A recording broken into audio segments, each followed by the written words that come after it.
Hello, magandang tanghali pong muli sa ating lahat. Ngayon po ay isa na naman pong gayuma ang ating ituturo sa inyo. Ito po ay ibulong or bulong po sa hangin.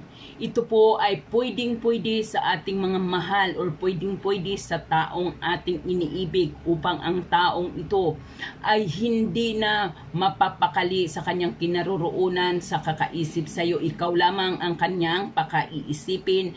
Lalo ng ating mga asawa kung nasa malayo sila or ang ating mga asawa ay pumapasok sa araw-araw sa trabaho at syempre hindi po natin maiwasan na mangamba na baka mamaya ay matukso sa iba ang ating mga partner. Ito po ay upang sila ay hindi na makaiwas sa tukso at hindi na mag-isip na maghanap pa ng iba, kundi ikaw lamang ang palaging magiging laman ng kanyang puso at kanyang isipan. Ito din po ay pwede po natin gawin sa ating mga napupusuan na sa tingin natin ay hirap na tayong ibigin pabalik. Ngunit paalala, wag na wag po ninyo itong gawin sa hindi mabuti or paglalaruan lamang po ninyo ito. Tiyakin po ninyo na kung gagawin ninyo ito para sa taong lihim yung iniibig ay 100% na kayong sigurado na sa inyong damdamin. Sapagkat once na ginawa nito, once na tumalab na po ang bisa ng gayumang ito, ay tinitiyak ko sa inyo na hindi ka natatantanan ng taong iyong ginagawan nito. Kaya make sure na bago mo ito gawin sa taong iyong lihim na iniibig ay 100% ka nang sigurado sa iyong damdamin. At wag na wag mo itong laruan kung ayaw mong dobling balik ang mapapas sa inyo. So ayan po, sa gabi ay magsindi ka ng kandila. Isang kandilang pula o kaya naman ay kulay pink. Ayan po lamang, sa gabi magsindi ka ng kulay pula or kulay berdeng kandila. Gagawin natin ito ng gabi, ng Martes o Biyernes, ng alas 12 ng hating gabi or kaya naman ay alas 3 ng madaling araw. Martes o Biyernes, alas 12 ng hating gabi or alas 3 ng madaling araw. Anong po ba ang Biyernes ng gabi ng alas 3 ng madaling araw? Ito ay pagitan ng Huwebes at Biyernes. Pag Martes naman ay pagitan po ito ng Lunes at Martes. Yan po ang tamang oras ng paggawa po natin neto.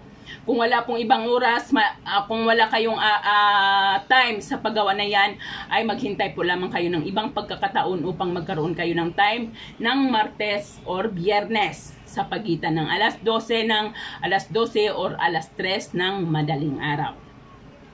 Ngayon, pag nakahanap ka na ng isang lugar, na tahimik na walang naaring gumambala sa iyo, ay hawakan mo ang kandila at humiling ka muna sa kandila ng iyong mga ninanais. Kung ano bakit mo ginagawa ang gayuma na ito, bakit mo ginagawa ang ritual na ito, ay hilingin mo muna ito sa kandila.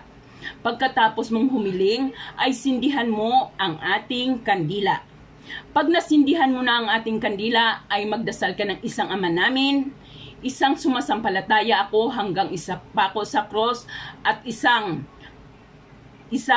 sumasampalataya ako at isang Ama namin hanggang sa ipako sa cross, at saka isang glory be, isang glory be. Pagkatapos mo yang magdasal, ay saka mo usalin ang kanyang beses, ang kanyang pangalan.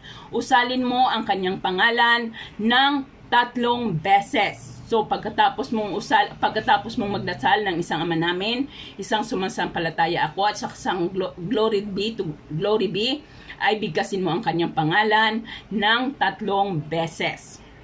Halimbawa, siya si Marco DiCarpio. Susuko ka sa akin. Ang iyong buong puso at isipan, ako lamang ang magiging laman. Yan po. Pagkatapos mong bigkasin ang kanyang pangalan ng 3 beses, bigkasin mo ang salitang ito. Halimbawa, Marco, kung ano man ang apelyido ni Marco, susuko ka sa akin. Ang iyong puso at isipan ay ako lamang ang magiging laman. Marco, Susuko ka sa akin, ang iyong puso at isipan ay ako na lamang ang magiging laman. Marco, susuko ka sa akin, ang iyong puso at isipan ay ako na lamang ang magiging laman. Pagkatapos ay bigkasin mo ang ating orasyon.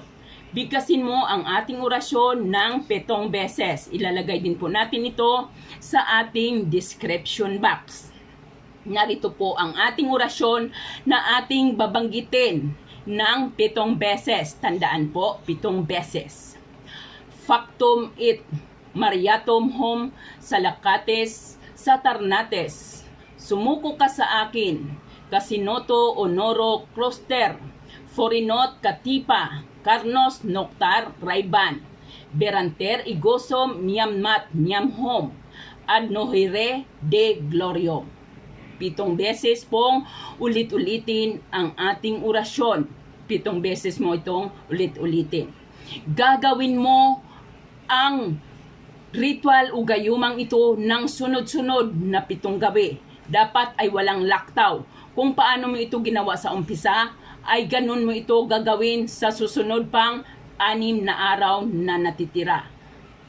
Gabi-gabi po yan. Gabi-gabi ng parehong oras. So pag naumpisahan mo ito ng alas 12, dapat sa mga susunod ay alas 12 din. Ngunit kung naumpisahan mo ito ng alas 3, ay alas 3 din hanggang sa matapos ka ng 7 araw. Dapat po ang paggawa nito ay walang laktaw. Walang laktaw. Kung ikaw po ay nakalaktaw na 1 beses, ay babalik ka ulit sa pinakauna. Mag-i-start ka ulit ng Martes or mag-i-start ka ulit ng Biyernes. Sapagkat nalaktawan mo ito, magiging walang bisa ang ating ginagawa. Kaya dapat mayroon kang sapat na oras sa paggawa nito sa loob po ng 7 sunod-sunod na gabi. So yan po, gawin po ninyo ng tama, walang papalitan at wala pong babaguhin. Ayan po lamang, maraming salamat at magandang gabi sa ating lahat.